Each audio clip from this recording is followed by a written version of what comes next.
हरे कृष्ण कृष्ण कृष्ण हरे हरे, हरे राम राम राम हरे हरे। हरे कृष्णा। आज की क्लास में हम पापाकुंसा एकादशी की कथा का श्रवण करेंगे। इस एकादशी को पांसाकुंसा एकादशी भी कहते हैं। इस एकादशी को क्यों करना चाहिए, इसको करने से क्या फायदा है, ना करें तो क्या इसका हमें कोई नुकसान होता है, एकादशी करने की क्या विधि है, इसको आज हम संपूर्ण इस एकादशी कथा के द्वारा श्रवण करेंगे, सुनेंगे। तावत् पापनिधे अस्मिन् तिष्ठन्ति मनुजादिप यावनो पवसे जंतु पद्मनाभ दिनम शुभम। नारद पुराण में इसका वर्णन इस प्रकार आया है। हे राजन, जब तक मानव शरीर में पाप की प्रविष्टियां रहती हैं, जब तक मनुष्य भगवान पद्मनाभ श्री विष्णु जी की एकादशी का व्रत नहीं करता। देखो, ये नारद पुराण में इसका साफ वर्णन आया है कि कोई सोचे कि मैं एकादशी इस बार तो पक्का करूंगा, अच्छा इस बार चलो नहीं कर पाया, अगली बार पक्का करूंगा, या एकादशी करने का विचार कर रहा है लेकिन नहीं कर पा रहा है, या किसी ने तो अभी विचार भी नहीं करा है कि एकादशी कर पाएंगे, तो उसका सबसे बड़ा कारण ये है, नारद पुराण में इसका वर्णन आया है कि मनुष्य के शरीर में जब तक पाप अगर थोड़ा सा भी बचा है, तब तक वो एकादशी व्रत नहीं कर पाएगा। ये कृष्ण कृपा से ही हो पाएगा। इसके लिए आपको भगवान से प्रार्थना करनी ही पड़ेगी कि हे प्रभु, मेरा जीवन व्यतीत हो रहा है, जीवन जाता जा रहा है, कृपा करो गोविंद, मैं इस बार क्या हमेशा के लिए आप एकादशी व्रत करूं, जिससे आप मुझसे प्रसन्न हो। ऐसी प्रार्थना हमें करनी पड़ेगी। हमने आपको पहले भी कहा है, एकादशी का जो व्रत है, इसका महत्व की हमने पहले से ही एक क्लास ली है एकादशी के संबंध में, उसको जरूर सुने ताकि आपको एहसास हो कि एकादशी हमें कितना जरूरी है अपने जीवन के लिए। गरुड़ पुराण में इसका वर्णन है कि पुत्र पौत्र समृद्धि धन दान प्राप्ति की इच्छा वाले लोग 10वीं विद्या एकादशी छोड़ करके द्वादशी में व्रत करेंगे, त्रयोदशी में इसका पारण करेंगे। यह पारण 100 यज्ञों को फल देने वाला है। जो सूर्योदय से 144 मिनट पहले की एकादशी होनी चाहिए। अर्थात ऐसा है ना, जैसा कि हमने इस बारे, इसका मतलब ये होता है कि जो अपने जीवन में सुखी है, भक्ति भी कर रहा है भगवान की, उसका धन मन काम, कहते हैं तन मन धन सब कुछ भगवान पर अर्पण है, परिवार के साथ रह रहा है, गृहस्थ में हो, संन्यास में हो, ब्रह्मचारी हो, हाँ, या फिर स्वच्छंद वनप्रस्थ हो, जैसा भी हो, वो व्यक्ति सुखी तभी है यदि वो एकादशी कर रहा है। लेकिन एकादशी के बारे में हम आपको पहले भी कह चुके हैं, यदि जिस दिन हम एकादशी करते हैं और एकादशी का जो शुरुआत काल है, सुबह दशमी हो, उसके बाद एकादशी लगे, तो ऐसी एकादशी को नहीं करना चाहिए, क्योंकि ऐसी एकादशी 10वीं विष्ठा एकादशी कहलाती है। ऐसी एकादशी को करने से हमारा जीवन कभी सा मंगल नहीं होगा, हमें कृष्ण प्रेम कभी नहीं मिल पाएगा। हमें कृष्ण प्रेम लाना है, श्री हरि की भक्ति करनी है। तो याद रखें, जब आपका सूर्योदय हो उससे 144 मिनट पहले यदि एकादशी लग गई है, हाँ 144 मिनट पहले भी एकादशी लग गई है, तो हम उसे ब्रह्म मुहूर्त जिसे कहते हैं, ब्रह्म मुहूर्त के समय यदि एकादशी है तो वो दिन वो एकादशी करना शुभ है। लेकिन अगर सूर्य उदय हो रहा है और उससे 144 मिनट आप 10वीं थी, हाँ, तो वो एकादशी हमें नहीं करनी चाहिए। इसीलिए कितनी बार लोग क्या करते हैं, कहते हैं यार 2 एकादशी आ रही है, कौन सी करें, पहली करें दूसरी करें। तो चिंता का विषय नहीं है। आप देख लीजिए नेट में जा कर के, सूर्योदय अब हर जगह का थोड़ा थोड़ा सा फर्क पड़ता है, तो उससे 144 मिनट पहले क्या था, दशमी थी या एकादशी थी। अगर एकादशी है तो बहुत सुंदर है, दशमी है तो नहीं करनी चाहिए। आगे इसकी कथा का वर्णन करते हैं। अश्विन शुक्ल पक्षी पाप कुंसा एकादशी की महिमा ब्रह्मवैवर्त पुराण में इस प्रकार हुई है। श्री युधिष्ठिर जी महाराज भगवान श्री कृष्ण से पूछते हैं, हे मधुसूदन, अश्विन महीने की शुक्ल पक्षी एकादशी का नाम एवं इसका महत्व, इसकी महिमा को बताइए, कृपा करके समझाइए। श्री भगवान श्री कृष्ण बोले, हे राजन, अश्विन शुक्ल एकादशी सर्व पाप नाशनी है। इस कारण से पासम कुशा एकादशी भी कहते हैं और कुछ लोग इसे पाप कुंसा भी एकादशी भी कहते हैं। मतलब इसके 2 नाम हो गए, पासम कुशा एकादशी और पापा कुंसा एकादशी। दोनों का मतलब एक ही है कि ये हमारे सब पापों को नष्ट करती है। मैं आपसे बार बार कह चुका हूँ, हमारे पाप वो जल्दी नष्ट होते हैं जो हमने जाने अनजाने में किए होते हैं, जिसका हम जानकारी भी नहीं थी। गलती से अपराध हो जाना, वैष्णव अपराध, कोई अपराध, कोई जीव आपके पैरों से मर जाए, ये सब अपराध हैं। लेकिन भगवान श्री कृष्ण से प्रार्थना करने पर हम अपराध से बच सकते हैं, एकादशी व्रत करने से बच सकते हैं। लेकिन अगर पूर्व में ऐसे कोई पाप जो किए हैं, जो बड़े बड़े जघन्य थे, जो बड़े खराब थे, उसका प्रायश्चित ही करके पाप की मुक्ति होती। लेकिन ये नहीं कह रहा नहीं होंगे, भगवान से प्रार्थना करने पर वो सारे पाप हट जाते हैं। भगवान चाहे तो सब कुछ कर सकते हैं, ये आप कृष्ण से प्रार्थना करिए। एकादशी के दिन भगवान पद्म नाम की पूजा करनी चाहिए। यह एकादशी मानव को स्वर्ग मोक्ष मनोकामना पूर्ण करने वाली है तथा 1000 अश्वमेध यज्ञ रासु यज्ञ जो फल देता है, वो एकादशी के इस व्रत करने से 16वें हिस्से के बराबर है। मतलब कहने का से कोई व्यक्ति, अब तो नहीं होता, पहले के समय लोग अश्वमेध यज्ञ करते थे, रासु यज्ञ करते थे, तो जो उसका फल मिलेगा वो इस एकादशी करने का 16वां हिस्सा भी नहीं है।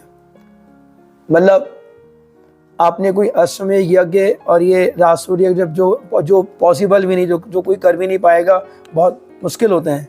अगर इसको करने से 1 रुपए का फायदा है, तो इस एकादशी करने का 16 रुपए का फायदा है। आप समझ में आ गया होगा कि एकादशी की महिमा इससे भी कई 16 गुना ज़्यादा है। एकादशी के समान भगवान श्री हरि का प्रिय दूसरा कोई अनुष्ठान नहीं है। राजन, जब जीव ने एकादशी व्रत त्याग दिया है, तभी मानव के शरीर में पाप निवास करते हैं। अगर कोई एकादशी व्रत ना करे तो शरीर में पाप उसके निवास करेंगे, इसमें कोई दो राय नहीं है। ये मैं बार बार आपसे कह चुका हूँ। इसके लिए एकादशी महात्म की मैंने क्लास ली है, कथा बनाई है, उसको जरूर सुने। एकादशी व्रत करने से मनुष्य अपने मातृकुल के 10 पुरुष और पितृकुल के 10 पुरुष का उद्धार करता। देखिए, खुद तो अपना उद्धार करता ही करता है, अपनी माँ के 10 कुलों का, मतलब उसके बीते हुए जो पूर्वज 10 कुल के थे, और पिता के 10 कुल जो उसके पूर्वज 10 कुल थे, उन तक का उद्धार, खुद का उद्धार भी करेगा और पितरों का भी उद्धार करेगा। कितनी बड़ी बात है। बचपन हो, वृद्धावस्था हो, एकादशी व्रत करने से कभी भी दुर्गति भोगनी नहीं पड़ती। दुराचारी भी एकादशी का व्रत करने से सदगति को प्राप्त कर सकता है।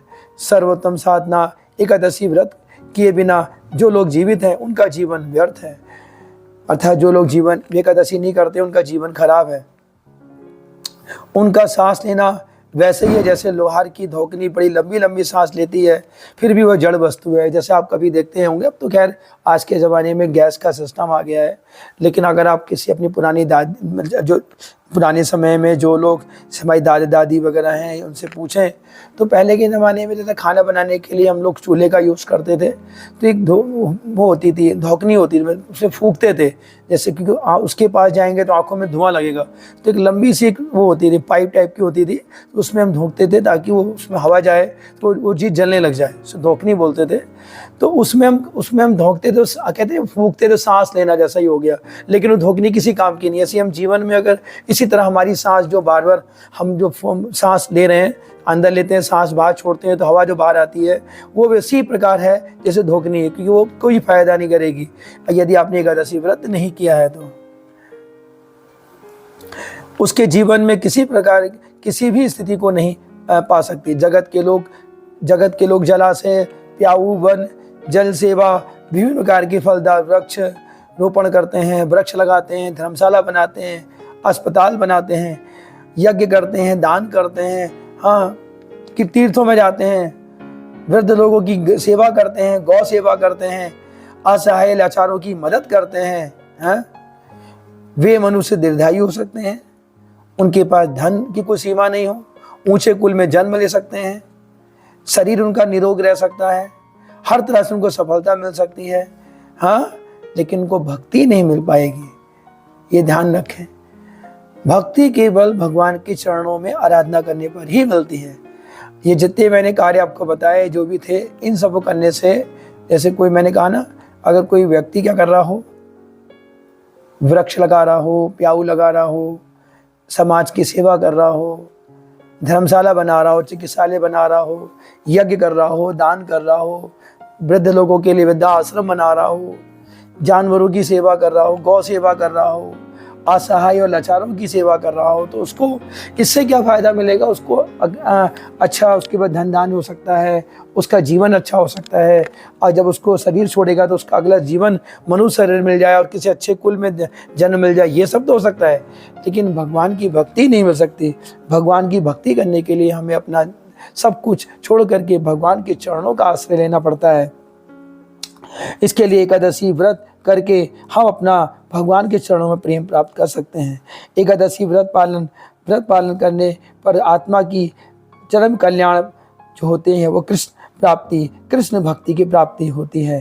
तो ये आपको ध्यान रखना हो, इसमें अच्छे ध्यान रखें। अगर हमें कुछ स्वर्ग में मिल जाए, धन धान्य मिल जाए, तो वो कोई वैल्यू नहीं है। आप ध्यान रखो, इस पूरे संसार का सुख, इस पूरे संसार का जो वैभव है, जैसे आप लोग कहते हैं यार हमारे यहाँ तो अंबानी क्या शादी भी, उसने हजारों करोड़ों की शादी कर दी, हाँ 5,000 10,000 करोड़ की शादी कर दी, उनका एक कार्ड ही का लाखों करोड़ों रुपए का, ऐसे बोलते हैं लोग। तो कहने का से क्या है कि चलो हो, ये बात भी सही है, इतने पैसे खर्च हो जाते हैं, इतने वो लोग अमीर हैं। भैया याद रखें, अगर आप भक्ति कर लें अच्छे से, तो अंबानी अडानी क्या पूरे विश्व की सारी दौलत भी इकट्ठी कर देना, और जब आपको भगवान के धाम जाना पड़ जाए तो वो जो सुख है, जो सुख आप देख रहे हैं, ये सुख 1% भी नहीं है। जो आपका जो सुख है देख रहे हैं आप, यानी आप भगवान के धाम जाएंगे तो वहाँ पर लाखों करोड़ों गुना सुख है इस सुख के मुकाबले। सोचो अगर आपका जन्म किसी अच्छे धनदान, जैसे मान लिया कि आपका घर किसी अडानी अंबानी किसी अमीर, पर ऐसे मैं एग्जांपल देके समझा रहा हूँ, उनके कुल में अगर आपका जन्म हो जाएगा, आप तो बड़े भैया बहुत सुख मिलेगा, ऐशो आराम मिलेगा, हर तरह की जीवन ऐसा होगा कि हम जो मांगे हर हाजिर, बड़ा सुखमय जीवन होगा। तो कहने का से जो सुखमय जीवन है वो आपका केवल 1% है। यदि भगवान के धाम जाते हैं तो उसका 1% भी नहीं, मैं कहता हूँ 1.1% भी नहीं है। इसलिए आप चाहते हैं कि मेरा जो अगला शरीर हो, अगला जीवन हो, वो इससे करोड़ों अरबों गुना सुखी हो, तो आप भक्ति कीजिए, एकादशी व्रत कीजिए, भगवान के धाम जाइए, और भगवान के धाम चले आएंगे तो वो ऐश्वर्य, वो सुख, उस इसकी कोई सीमा नहीं है, उसको आप भोग सकते हैं। तो मेरी प्रार्थना है अब जीवन में एकादशी व्रत पालन जरूर कीजिए। हरे कृष्णा। हाँ, एक बात और मैं आपसे बार बार कह चुका हूँ, एकादशी व्रत के दिन आप सबको जो है फलाहार करना चाहिए। फल मतलब जैसे तो कोशिश करनी चाहिए कि ना खाएं, लेकिन खाते हैं तो जल ले लें अगर नहीं रह सकते हैं तो, और खाते हैं तो फल ले लें, और फल से भी नहीं गुजारा बनता है तो एक समय आप जो है कोटू सिंघाड़ा आलू का जो है वो ले सकते हैं, लेकिन प्रयास कीजिए कि जितना कम से कम लें। अन्न तो बिल्कुल ना खाएं, ये बहुत बड़ा अपराध होता है। और दूसरी बात आती है कि जो भी आप फलाहार करें वो शुद्ध देसी घी से बना हो, या मूंगफली के तेल का हो, या नारियल का तेल का हो, जो शुद्ध हो, साफ हो। ठीक है, ध्यान रखें। साबूदाना से परहेज करें। साबूदाना तो एक नॉर्मल लाइफ में भी नहीं खाना चाहिए, क्योंकि उसकी जो बनाने की प्रोसेसिंग है वो बहुत गलत है, मैं कई बार कह चुका हूँ। ठीक, और कुछ चीज़ें ऐसी मत खाएं, किसी प्रकार के मसाले ना लें, कोई भी मसाला हो, बहुत हरी धनिया मिर्च, हरी मिर्च कुछ नहीं लिया जाता है। आप केवल ले सकते हैं तो काली मिर्च ले सकते हैं, आप ले सकते हैं तो सेंधा नमक ले सकते हैं। ठीक, कोशिश कीजिए कि व्रत को व्रत की तरह कीजिए, इसको अपने ऐश्वर्य अपने इसके लिए मत कीजिए। फल खा लीजिए, दूध से बनी हुई चीज़ें ले सकते हैं, दूध की खीर, ड्राई फ्रूट ले सकते हैं। तो ध्यान दीजिए, खाने पीने का भी ध्यान रखिएगा। ठीक है, हरे कृष्णा।